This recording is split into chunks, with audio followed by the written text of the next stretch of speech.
Hello, we're already at Vlad's castle. It has been a while since I've seen Danny Phantom, but I don't remember Vlad being able to teleport entire castles. I could be wrong. So it's time for a mandatory stealth section as Timmy. And you might figure this would be frustrating or bad, but I actually think the Timmy stealth segments are excellent. As Timmy, we can hide in a bush to reduce our visibility by quite a large amount, but still move around.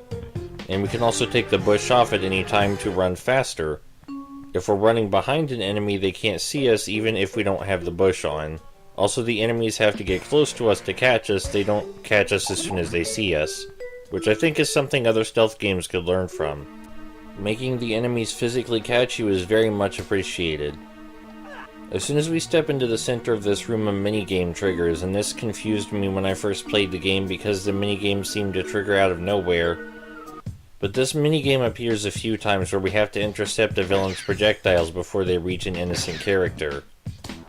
In this case, the innocent character is Danny's dad, who has a surprisingly good sprite. These minigames are very easy, and I think they would probably be even easier with an actual stylus, because you can just tap the screen rapidly. You don't have to aim very well.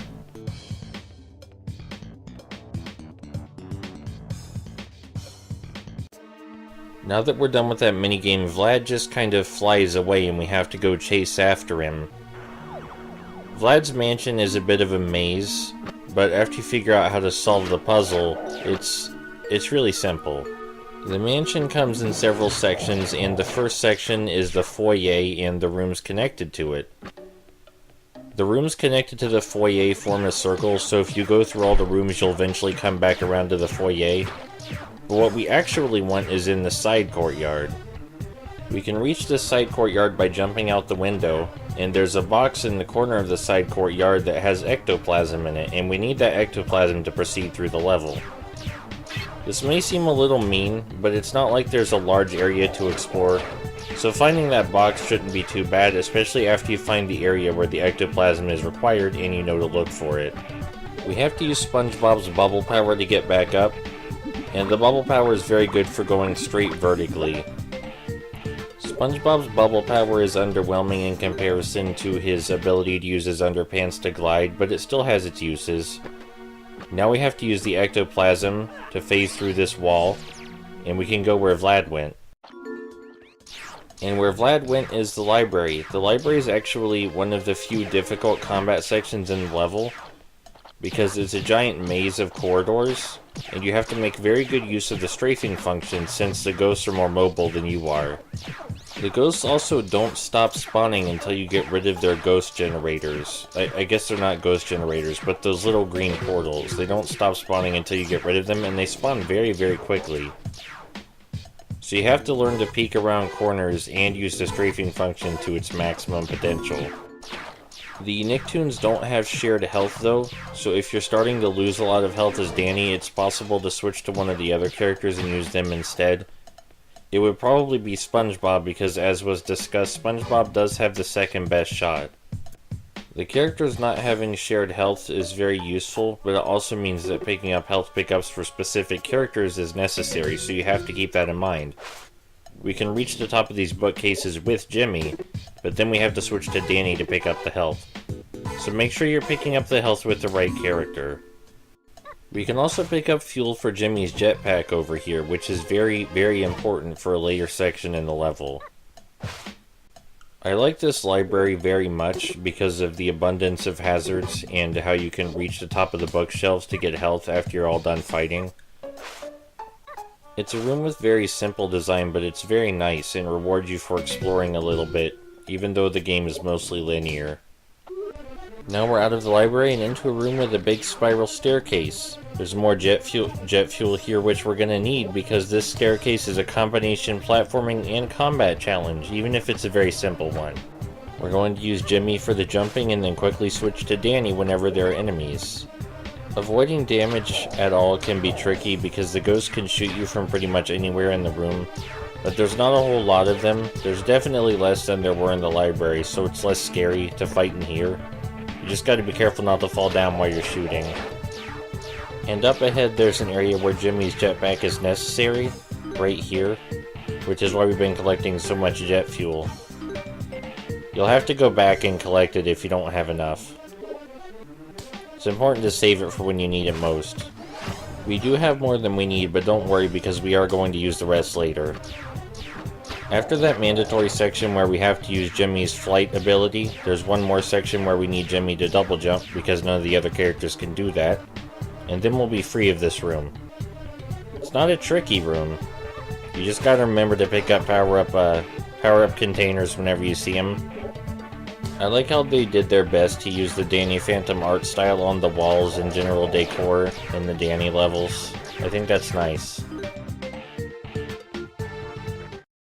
Now that we exit the staircase, we're in a room that just screams cartoon technology. I assume that's the impression Vlad wanted to give off anyway.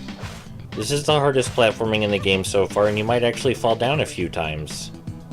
We're going to be using Jimmy here, and we can cheese some of the jumps that normally require more effort, like this one. We were supposed to activate that terminal to turn the platform, but since we have so much extra jet fuel, we could just fly over. There are no death pits in this level, by the way, so if you fall down, you just have to climb all the way back up.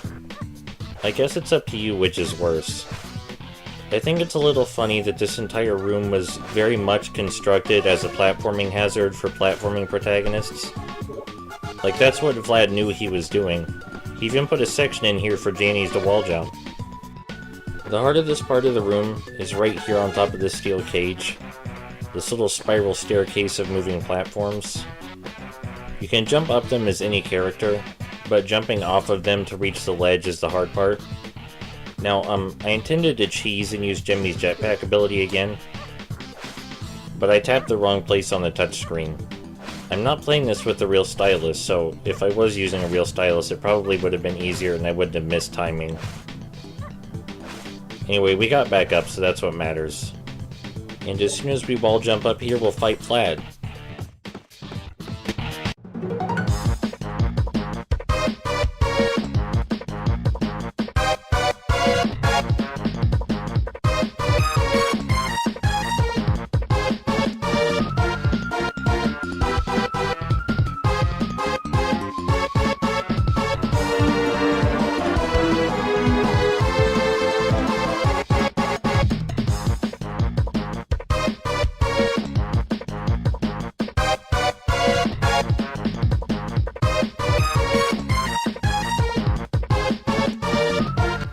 So Vlad's whole gimmick is that he has clones, and all but one of the Vlads will deflect our projectiles. We have to find the Vlad that can't deflect our projectiles and attack him.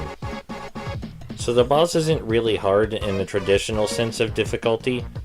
You just gotta find the one that can't fire back at you. It's really simple, but strangely I don't see a lot of bosses like this where they mix process of elimination with duplicates. Usually when there's a boss that has duplicates, there's something different about the one that's not a duplicate, so that way you can tell without having to cycle through them. But I think it's more interesting this way because I have to use my brain more. I mean, yeah, this isn't really a boss so much as it is just a puzzle. But if you watch my videos, you know I like to think of most bosses as puzzles anyway. So I think this is okay. Sure, he's not actively trying to hurt us, but it's entertaining. And the way he switches directions after every reflection adds to the confusion and makes the fight more fun. He also goes faster each time we hit him.